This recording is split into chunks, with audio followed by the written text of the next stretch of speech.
ઘણીવાર આપણે શોધતા રહીએ છીએ એ પ્રકાશને, પરંતુ માત્ર એક દરવાજો ખોલવાની જો હિંમત કરીએ ને તો જે આપણે શોધીએ છીએ તે પ્રકાશ આપણી સમક્ષ આવીને ઊભો રહી જાય છે. Welcome all. નમસ્કાર મિત્રો, હું આઈસીટી કવરેજ ચેનલમાં તમારું હાર્દિક સ્વાગત કરું છું.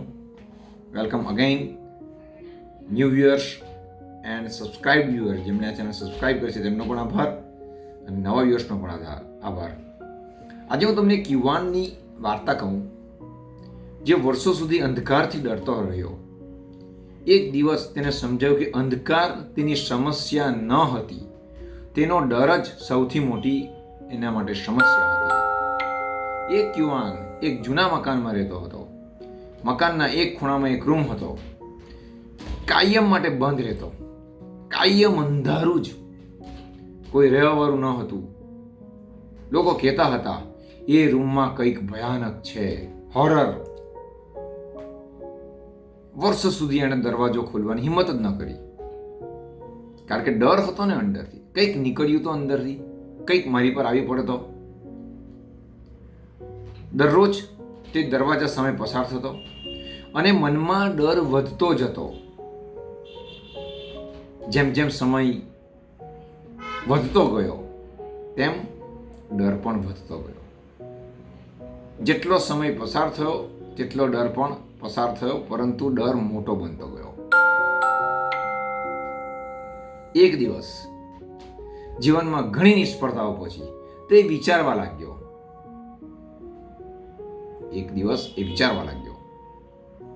હું આખી જિંદગી ડરતો જ રહીશ કે ગભરાતો જ રહીશ? ત્યારે ધીમે ધીમે દરવાજા તરફ પગલાં ભર્યા. હાથ ધ્રુજી રહ્યા હતા, અંદરથી થોડો ડર હતો, છતાં પણ હું આખી જિંદગી ડરતો જ રહીશ, ગભરાતો જ રહીશ. હાથ કંપી રહ્યા હતા, હૃદય જોર જોરથી ધબકી રહ્યું હતું, પણ તેણે દરવાજો ખોલી દીધો. ઘણો ગભરાટ હતો. શું હશે, શું નહીં હશે, અંદર કંઈક આવીને મને એટેક નહીં કરે. આ બધી જ વિટંબણાઓની વચ્ચે પણ હિંમત ભેગી કરીને દરવાજો ખોલી કાઢ્યો. અને પછી જોયું એ ખૂબ જ અદ્ભુત હતું. રૂમમાં કોઈ રાક્ષસ ન હતો, કોઈ પણ ભય પણ ન હતો, માત્ર એક નાની બારી બંધ હતી. તેણે બારી ખોલી અને આખો રૂમ પ્રકાશથી ઝળહળી ઉઠ્યો.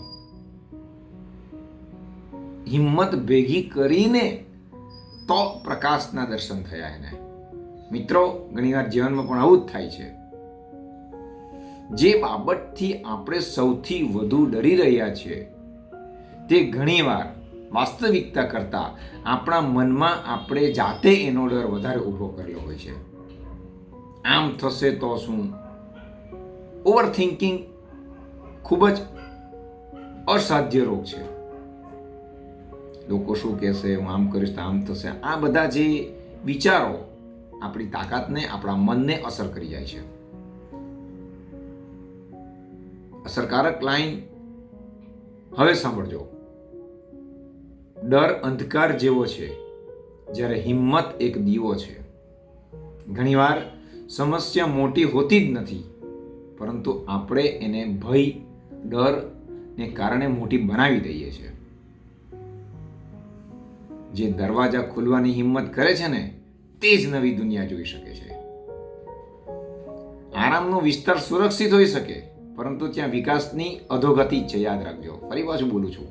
આરામનો વિસ્તાર સુરક્ષિત છે, સેફ ઝોન છે, પરંતુ ત્યાં ડેવલપમેન્ટ, વિકાસ, વૃદ્ધિ ઝીરો.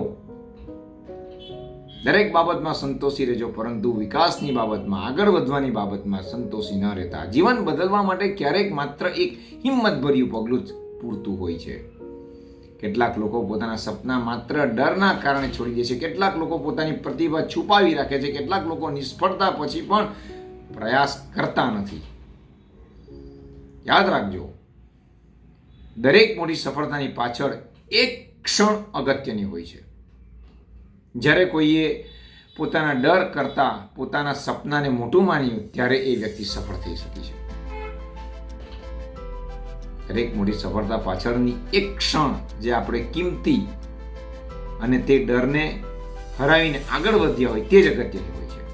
અને પછી તો સફળતા જ છે, પછી તો બારી ખુલે એટલે પ્રકાશ જ છે, પણ બારી ખોલવા માટે આગળ વધવું પડશે આપણે. માર્ક ટ્વેન ખૂબ કહે છે, સરસ વાત કરે છે, courage is a resistance to fear. Courage is a resistance of fear. Mastery of fear, not absence of fear. એટલે કે હિંમત એટલે ડરનો અભાવ નહીં, યાદ રાખજો. હિંમત એટલે ડરનો અભાવ નહીં, પરંતુ ડર પર વિજય મેળવવા માટેની ક્ષમતા.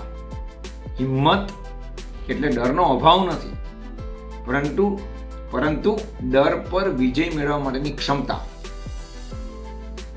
કદાચ આજે પણ તમારા જીવનમાં કોઈક દરવાજા બંધ હોય, કોઈ સપનું અધૂરું હોય, કોઈ નિર્ણય ન કર્યો હોય, સ્ટ્રગલ ચાલતી હોય, પરિણામ મળતું ન હોય, કોઈ સપનું અધૂરું હોય, કોઈ નવો નિર્ણય બાકી હોય, કોઈ તક, કોઈ પરિવર્તન. કદાચ આજે તમારા જીવનના આ રીતના કોઈક દરવાજા બંધ હોય અને કદાચ તમે માત્ર ડરના કારણે ત્યાં સુધી ન પહોંચી શક્યા હોય, એવું પણ બની શકે. પણ યાદ રાખજો, દરવાજાની પાછળ શું છે તે જાણવા માટે એકવાર દરવાજો તો ખોલવો જ પડશે, તો જ ખબર પડશે કે પ્રકાશની બારી નીકળશે કે આપણે કંઈક નવી બારી ખોલવી પડશે. આજે એક નાનું પગલું ભરો, એક નાનું પગલું ભરો, એક નાની હિંમત બતાવો, અને એ શક્તિ તમારામાં છુપાયેલી જ છે. પેલું કહે છે ને, ડર કે આગે જીત છે, પરંતુ એ વાક્ય એમને નથી રખાયું.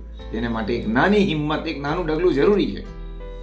પ્રકાશ હંમેશા અંધકારની બીજી બાજુ રાહ જોતો હોય છે. જ્યારે જીવનમાં અંધકાર છવાઈ ગયો હોય ત્યારે યાદ રાખજો કે પ્રકાશ ધીરે ધીરે આવશે જ. હવે કંઈક નવું થશે ને થશે જ. બસ આજે આટલું છે. આવા જ પ્રેરણાદાયી વિડીયો માટે જોતા રહો, હસતા રહો, રમતા રહો. ગમ્યો હોય તો લાઈક કરજો. મિત્રો જે ડર અંદર લઈને બેઠો છે તેને અવશ્ય શેર કરજો અને કોમેન્ટમાં લખજો, હું મારા ડર નહીં મારા સપનાઓને અનુસરીશ.